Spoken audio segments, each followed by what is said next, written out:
There is a silent journey that every human must take, though few dare to walk its path. It is the inward journey, the path that leads beyond masks, beyond borrowed roles, beyond the noise of society. Deep within each of us lies an ancient blueprint, a reservoir of wisdom and strength, waiting to be stirred. Some call it the soul's calling, others speak of it as destiny.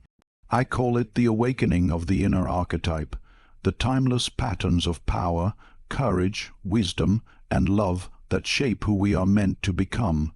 Today, I will share with you 5 signs that this awakening is taking root in your life. If you recognize them, it means something powerful is stirring within you, an invitation to live not as a fragment of yourself, but as your wholeness. The first sign of awakening is often not joy, but unease. It comes not as a gentle melody, but as a discordant note in the music of our daily existence. You find yourself restless in roles that once felt secure. The identity of the dutiful worker, the obedient child, the agreeable friend, even the successful professional. Suddenly, these no longer feel like the essence of who you are. They become masks that grow heavy on your face, costumes stitched by the expectations of others, ill-fitting garments that once gave you comfort but now feel suffocating. What you once believed was life begins to taste like imitation. This disquiet is not mere dissatisfaction. It is the soul whispering, "You are more than this." At first, you may try to ignore it, to silence it with busyness, with achievement, with distractions both noble and trivial. But the whisper returns, stronger each time, until ignoring it becomes impossible. For this is the beginning of transformation, the moment when the carefully crafted roles you play begin to dissolve, leaving you face to face with the possibility that you have not yet lived as your true self. Consider the man in midlife who has climbed the ladder of success only to discover that the view from the top is barren. His home is filled with possessions, yet empty of meaning. He achieved the admiration of his peers, but he cannot remember the last time he felt his own heart swell with authentic joy. Or think of the woman who spent decades being the caretaker, the peacemaker, the one who ensures harmony in every relationship, only to find that she herself has disappeared behind the mask of endless giving. One day, she looks into the mirror and realizes she does not recognize the eyes staring back at her. These moments are not failures. They are initiations. The world teaches us early on that our worth lies in the roles we perform. From childhood we are handed scripts. Be the good student, the obedient child, the dependable worker, the agreeable partner. Each role carries with it rewards, approval, safety, belonging, and so we learn to play them well. But every mask we wear comes at a cost. The more tightly we cling to these borrowed identities, the more distant we become from the deeper truths of who we are. The moment of questioning, therefore, is sacred. It may arrive quietly, in the late hours of the night when sleep eludes you, or violently in the form of crisis, divorce, illness, the collapse of a career. However it arrives, it is the crack in the walls of the prison you have mistaken for home, the crack through which the first rays of light enter, and once that light has entered, it cannot be unseen. This is why the unease is so painful. It is not simply the discomfort of boredom, but the recognition that the life you are living may not be your own. It is the dawning realization that you have sacrificed the authenticity of your being in exchange for the approval of the crowd. It is the grief of recognizing the years spent chasing goals that did not belong to you. And yet within this grief, within this despair, lies a hidden seed of liberation. For when the old identity begins to crumble, you are forced to ask the most terrifying and liberating of questions. Who am I, truly, when I am no longer defined by what others expect of me? This is the question that marks the threshold of awakening. It is a question that strips away illusions and leaves you exposed, vulnerable, and uncertain. But it is also the question that carries you closer to the essence of your being than any success, any achievement, any mask ever could. Let us not underestimate the courage required for this moment. To step away from the comfort of roles is to risk rejection. Friends may not understand, colleagues may whisper, family may resist. For when you refuse to play the part assigned to you, you disrupt the entire stage on which others rely. It takes bravery to stand in that storm, to endure the loneliness of becoming unfamiliar to those who once thought they knew you. Yet it is in this very loneliness that you begin to encounter yourself. History and story alike are filled with such moments of rupture.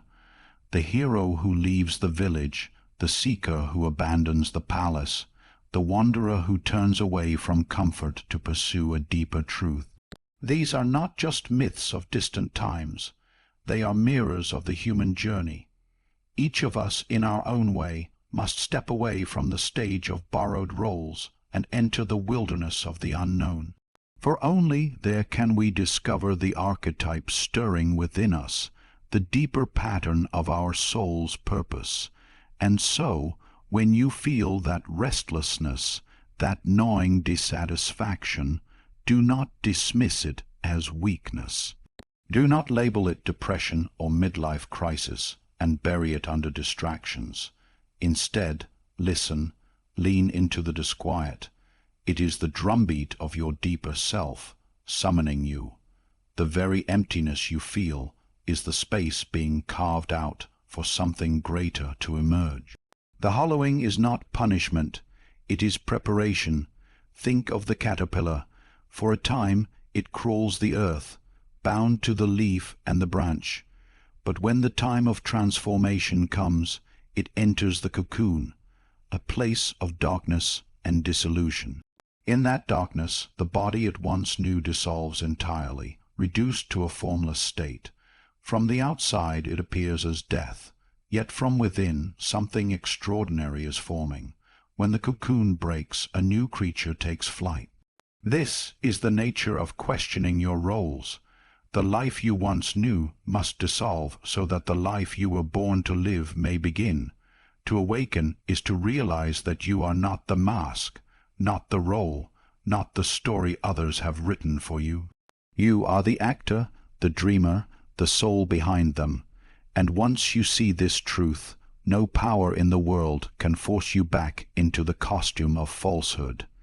Yes, you may continue to play roles, worker, parent, friend, but now you play them consciously, without losing yourself within them.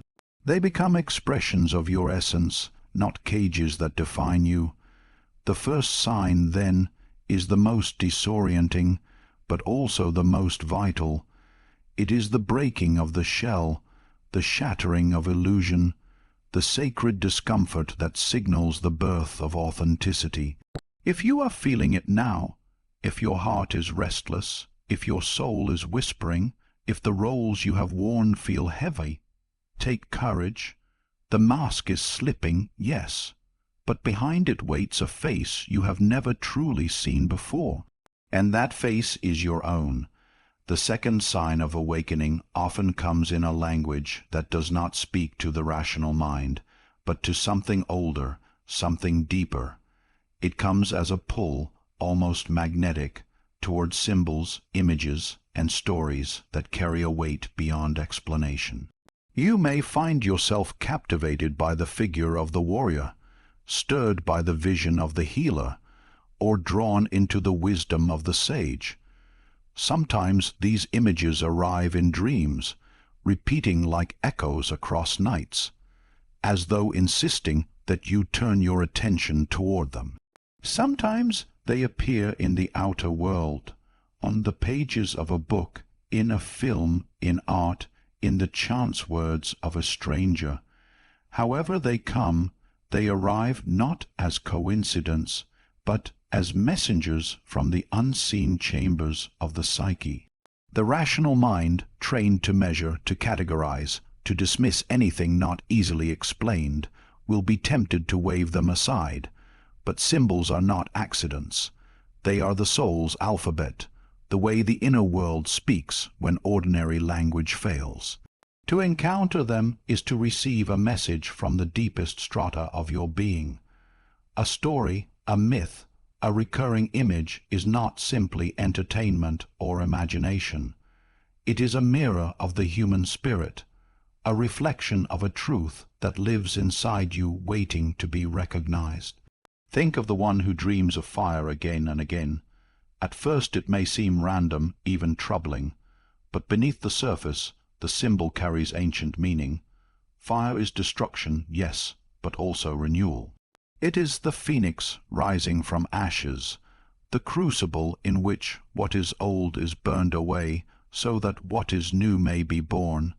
To dream of fire in such a way is to be summoned into transformation. The psyche is not tormenting you, it is guiding you. It is saying, the time of change has come. Symbols such as these appear to countless people at pivotal points in their lives. A woman who has spent years in silence suddenly feels drawn to the image of the lion, fierce and unyielding, and slowly she realizes she is being called to find her voice. A man caught in the endless machinery of routine feels inexplicably drawn to the myth of Odysseus, the wanderer, and he begins to sense that his own journey requires leaving behind the familiar to discover the depths of his soul. These encounters are not random fascinations. They are awakenings of the archetype within. What is striking is how deeply universal these images are. Across cultures, across time, humans have told the same stories in countless forms. The battle of light and shadow, the journey into the underworld, the hero's sacrifice, the rebirth from death. They recur because they are not bound to one people or one era. They belong to the human condition itself. And when one of these stories suddenly grips you, when it feels as though it was written for you alone, it is because your inner life has entered into alignment with that timeless pattern.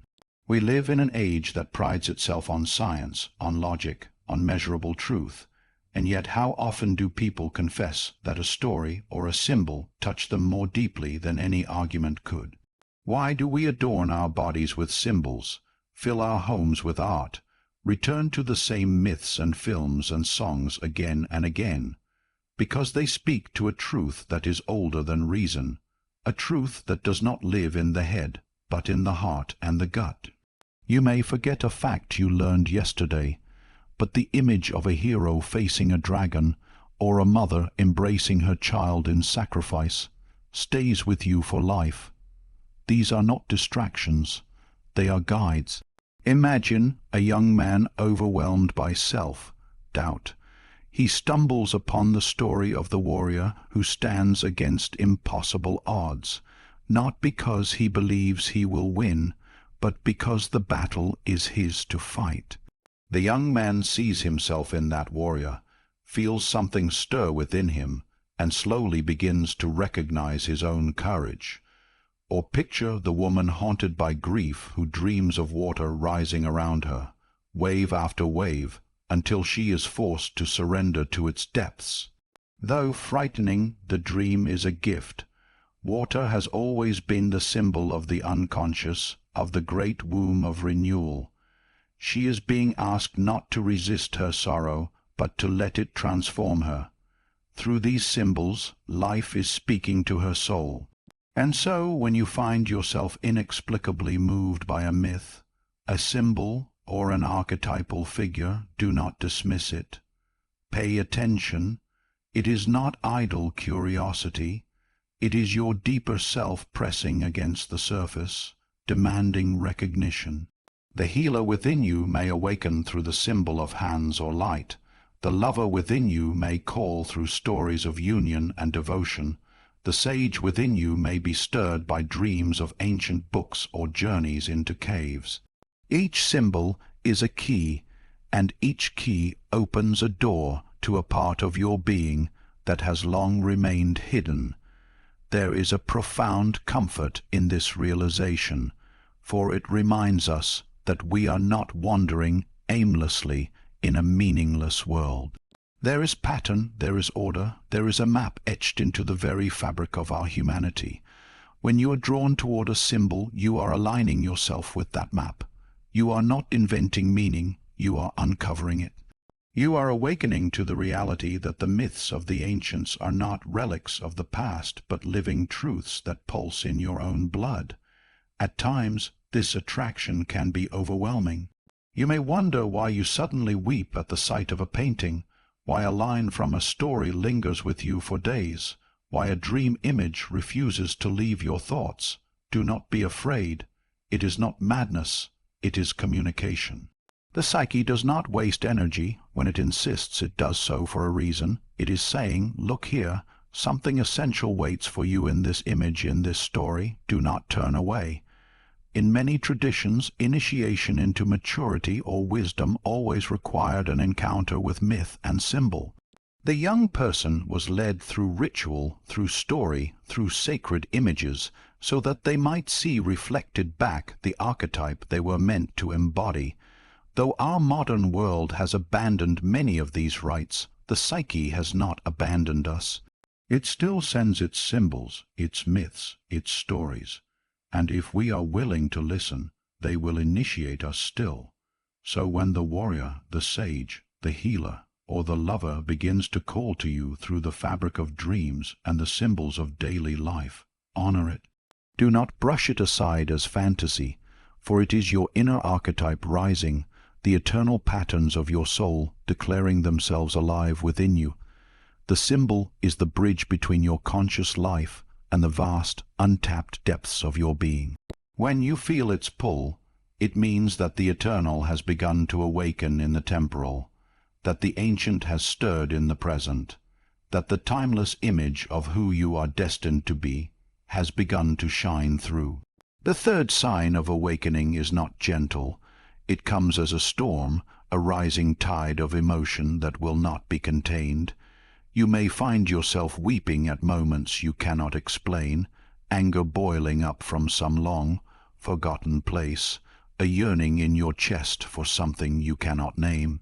At first it feels as though you are regressing, as though you are being dragged backward into wounds you thought you had outgrown. But this is not regression, it is purification. The soul will not allow the deeper patterns of your being to awaken upon barren ground. For the archetype to rise, the soil of your life must be loosened, the roots of old pain unearthed, the shadows brought into the light of consciousness. What often returns in this stage are the neglected fragments of our past. Memories you buried to survive may resurface, knocking at the door of your awareness with sudden force. The betrayal you minimized, the grief you silenced, the loneliness you endured, these come not to punish you, but to be redeemed. They come to be felt, fully and honestly, so that their energy may be transmuted into strength. A person who endured neglect as a child may suddenly, decades later, be struck with waves of sorrow so raw that they shake the body. It feels unbearable, yet if they allow themselves to feel, a new energy is born.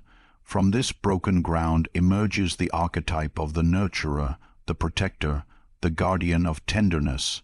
The very pain that once seemed senseless becomes the source of deep compassion for others who suffer. So often we are taught to run from our feelings, to control them, suppress them, deny them.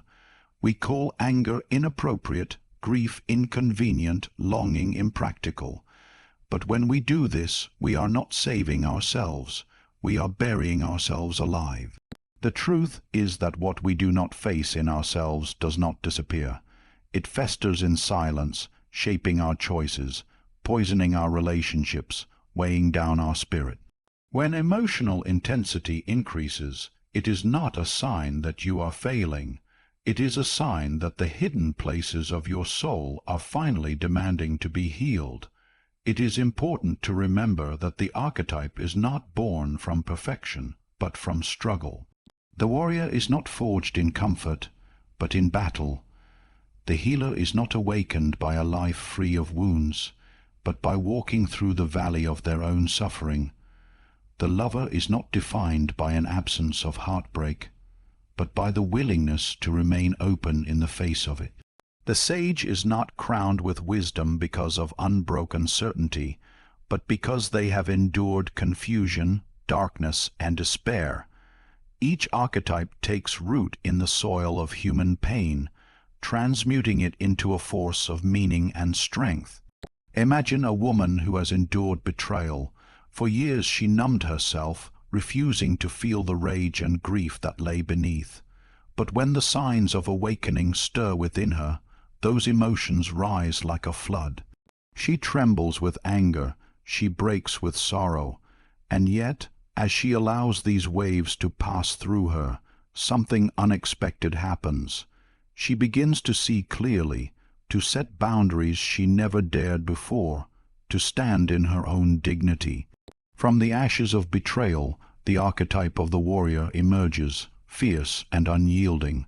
What once was wound has become weapon, not against others, but in the service of protecting the sacredness of her own being.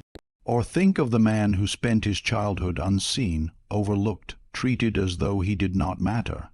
As an adult, he is struck by sudden grief that feels endless.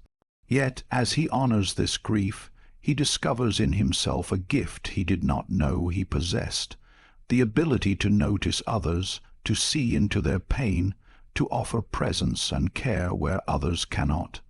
He becomes the nurturer, the one who ensures no one else will be invisible. His wound has become his offering. This is why the storm of emotion is not your enemy. It is labor, the painful contractions that signal new life is about to be born. To resist it is to prolong suffering. To embrace it is to allow birth to occur. And yet, many people turn away at this point, afraid of the intensity, afraid of what will emerge. They run back into distraction, into numbness, into the shallow comforts of denial. But those who remain, who stand in the tempest, discover that the storm is not meant to destroy them, but to cleanse them. Consider how the body heals. A wound left untreated festers, but when it is opened, cleaned, allowed to bleed, it hurts terribly, yet it also begins to heal. So too with the psyche. The wounds of the past must be reopened, not to harm us, but to free us. The tears that flow are not signs of weakness, but signs that the infection is leaving. The anger that erupts is not destruction, but energy being reclaimed. The longing that aches within us is not emptiness, but the call of the soul toward its wholeness. You may ask, why must this be so difficult? Why must we suffer in order to awaken? The answer is both simple and profound, because the depths of the human spirit cannot be accessed through avoidance.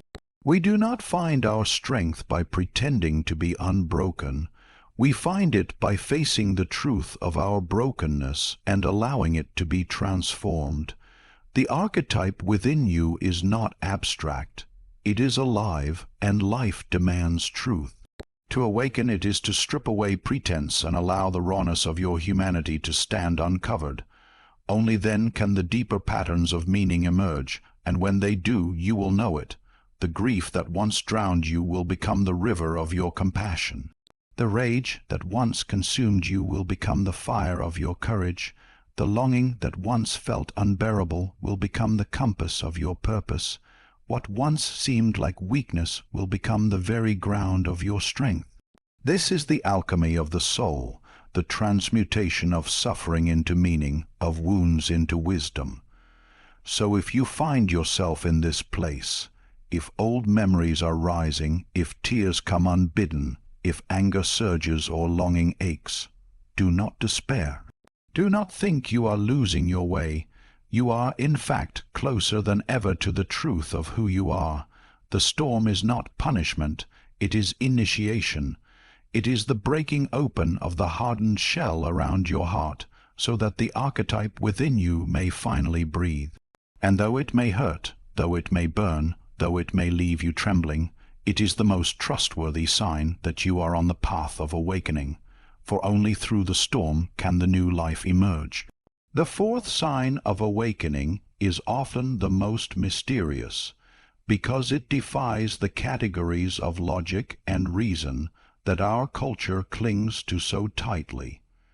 It comes as a strange sense of alignment, as though the fabric of life itself has begun to respond to your inner state. You think of someone you have not spoken to in years, and within hours they call you. You find yourself wrestling with a question that feels impossible to resolve, and a book quite literally falls from a shelf, its pages offering the very words you needed to hear. You walk into a gathering of strangers, and someone you have never met speaks aloud the truth you have been avoiding, as if they have peered into the secret chambers of your heart. At first, such experiences may feel uncanny, even unsettling. But soon you begin to realize that they are not accidents. They are signs. They are the universe's way of whispering, yes, you are on the path.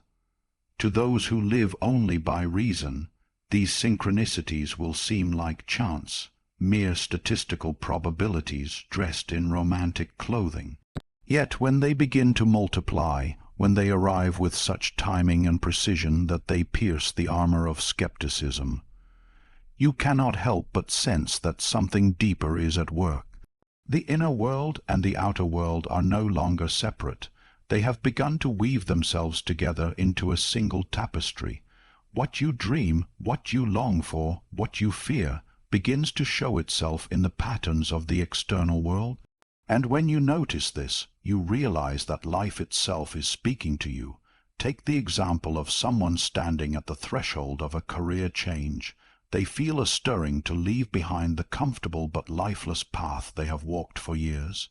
They are drawn toward painting or teaching or healing, yet they doubt themselves, dismissing it as impractical fantasy. Then suddenly, everywhere they turn, they encounter hints of this hidden passion. An article appears in their news feed about a teacher who changed lives. A conversation with a stranger reveals a community of artists seeking new members. A chance invitation brings them to a workshop that reignites their dormant creativity. Each event on its own might be explained away, but together they form a chorus, a pattern too insistent to be denied. These are not random. They are the signposts of destiny, urging the soul to trust what it already knows. The experience of synchronicity is powerful, not because it bends the laws of physics, but because it reveals the laws of meaning. It shows us that life is not simply a series of disconnected events, but a living conversation between the inner and outer worlds. The psyche projects its symbols outward, and the world responds with mirrors and echoes. When this begins to happen, it is as if a veil has been lifted and you see, perhaps for the first time, that you are not adrift in a meaningless universe.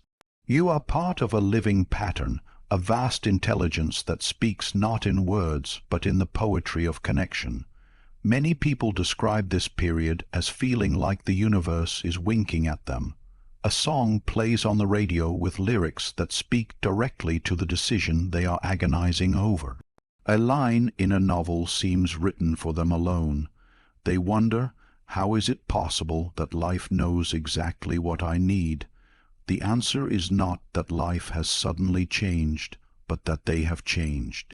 Their perception has sharpened, their awareness expanded, their soul awakened to a deeper dimension of reality.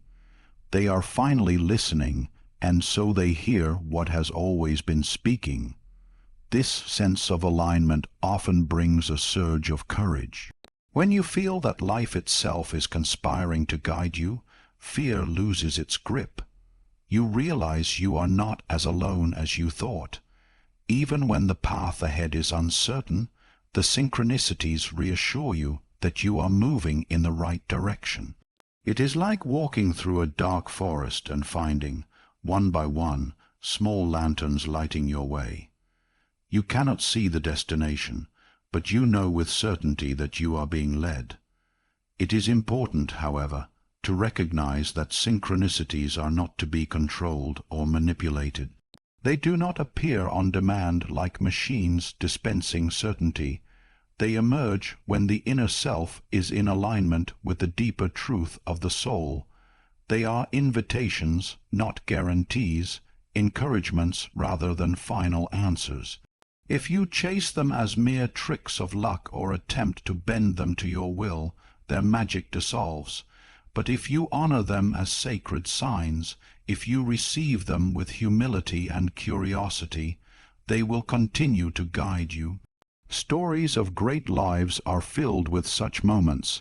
The scientist who, after years of frustration, dreams of a serpent biting its own tail and awakens to the structure of a molecule. The writer who encounters a forgotten myth and realizes it holds the shape of the novel she has been struggling to create. The ordinary person who meets a stranger on a train who becomes a lifelong companion or mentor. These moments are not explained by chance alone. They reveal that we are participants in a mystery larger than ourselves. There is a deep emotional resonance in these experiences. They awaken wonder, a sense of awe that modern life so often extinguishes. We are told from childhood that the world is nothing more than matter in motion, that events unfold by chance or calculation. But when synchronicities multiply, we feel again what our ancestors knew instinctively, that the world is alive, that it speaks, that it is in relationship with us. The rustle of the leaves, the appearance of an animal, the sudden convergence of people and events, all of these are part of the same conversation. And when you hear it, you cannot help but be moved. The awakening of synchronicity is, in truth, the awakening of trust. You begin to trust that your life is not random, that there is a pattern, a meaning unfolding through both joy and struggle. You trust that when the path seems uncertain, the signs will appear. You trust that the archetype stirring within you is not a solitary force, but part of a greater whole, a movement that life itself supports. And with this trust, you find courage to follow where the signs lead. So when you notice these alignments, do not dismiss them as coincidence. Do not let the rational voice reduce them to probability. Pause, pay attention, ask yourself, what is being revealed? What is life inviting me toward? And most importantly, am I willing to follow? For the signs will continue to appear, but only you can choose to heed them. When the phone rings just as you were thinking of the person on the other end, when the book falls open to the exact passage that pierces your heart, when the stranger's words answer the question you have been avoiding, know that this is no accident. It is the whisper of the eternal, the dance of the inner and outer worlds, the wink of the universe reminding you that you are not lost.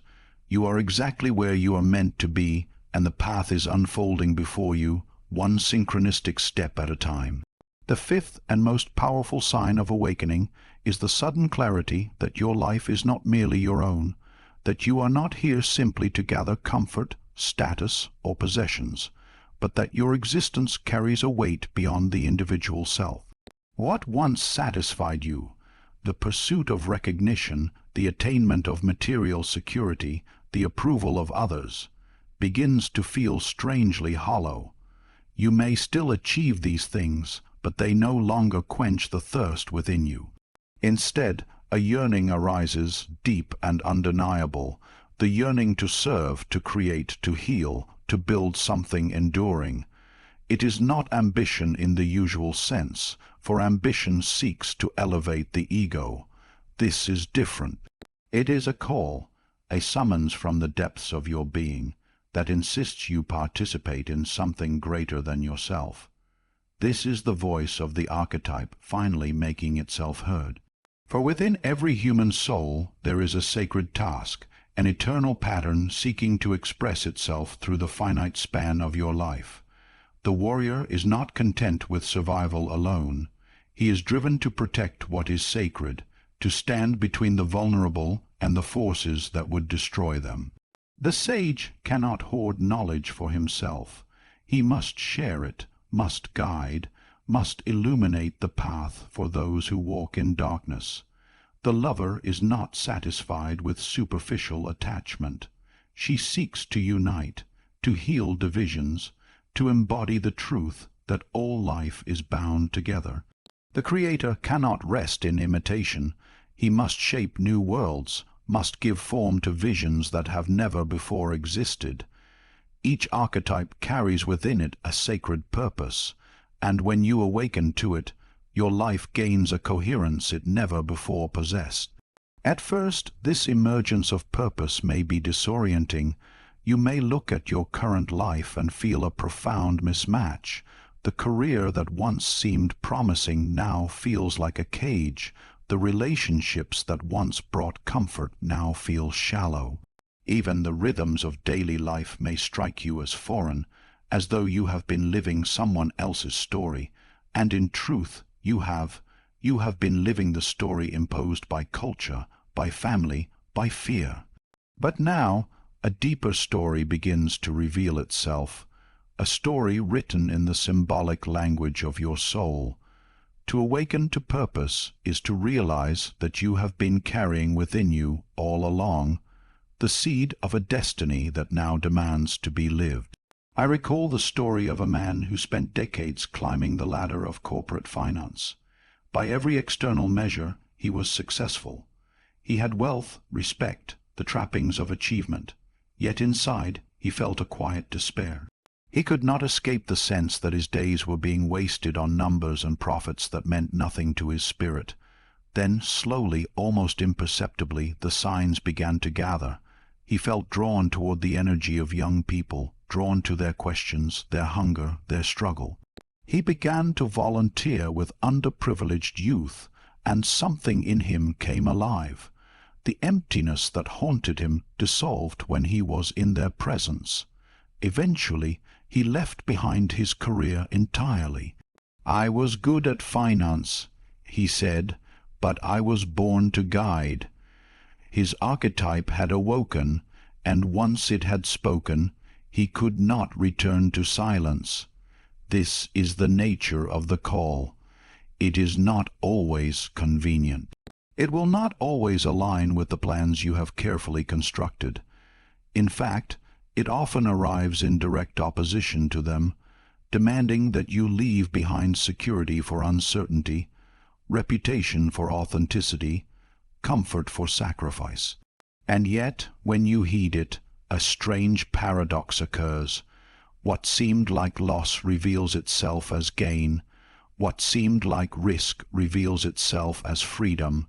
For in following the call of your archetype, you finally begin to live the life that belongs to you, and not the life that was forced upon you. Purpose in this sense is not something you invent. It is not a goal you choose arbitrarily, like selecting an item from a menu. It is something you uncover, something that has been woven into you from the beginning. It emerges as you shed the false roles, as you pay attention to the symbols that stir you, as you allow the storms of emotion to cleanse you, as you follow the synchronicities that guide your steps.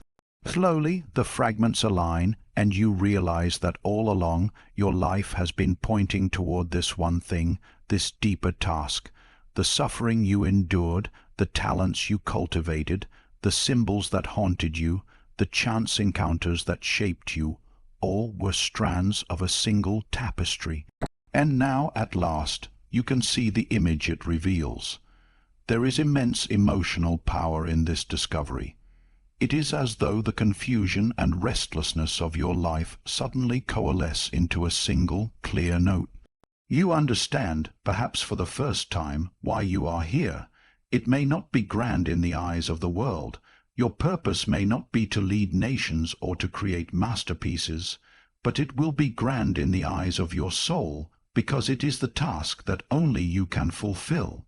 For one person, it may be raising children with wisdom and love. For another, it may be protecting the natural world. For another still, It may be building bridges of understanding where division once reigned. Each task is sacred because each archetype is sacred, and when you begin to live from this place, a deep sense of coherence enters your life. The struggles that once felt meaningless now reveal themselves as preparation. The gifts you once dismissed as trivial now shine with purpose. Even the wounds you once wished to erase now appear as necessary teachers. It is as though every thread of your story, even the darkest, has been drawn together to serve this larger purpose. In this way, awakening does not erase your past, it redeems it. This sense of purpose also transforms how you experience time. No longer are you racing against the clock, desperate to achieve or accumulate before your life ends. Instead, you feel aligned with something eternal, something that stretches beyond your individual existence. You become less concerned with legacy in the shallow sense of fame or recognition, and more concerned with the true legacy of service, of contribution, of planting seeds that may grow long after you are gone. You realize that the measure of a life is not how much it consumed, but how deeply it gave. It is this shift that signals the final stage of awakening. You are no longer driven by the hunger of the ego, but by the call of the soul. You no longer ask, "What can I gain?" but rather, "What can I give?" And in this giving you discover the paradox at the heart of purpose, that the more you give yourself to something greater, the more whole you become. The archetype within you does not awaken to isolate you, but to connect you, to root you in the vast web of life where every soul plays its part. When you feel this sense of purpose rising within you, honor it. Do not dismiss it as fantasy or self-indulgence. It is the deepest truth of who you are. It is the summons of your archetype, the pattern of your being revealing its sacred task. And though the path may be demanding, though it may require courage and sacrifice, it is the only path that will satisfy the hunger of your soul. For in the end, nothing less than your true purpose will do. These 5 signs, the questioning of roles, the pull of symbols, the intensity of emotions, the arrival of synchronicities, and the call of purpose, are not random events. Together they form a map. They signal that your deeper self is stirring, breaking through the surface of ordinary life. And here is the truth. The awakening of your inner archetype is not just for you. It is for the world, because when you become whole, you do not shine for yourself alone. You light the path for others. So listen, watch, dare to follow where the signs lead. The archetype is already alive within you. The only question is, will you answer its call?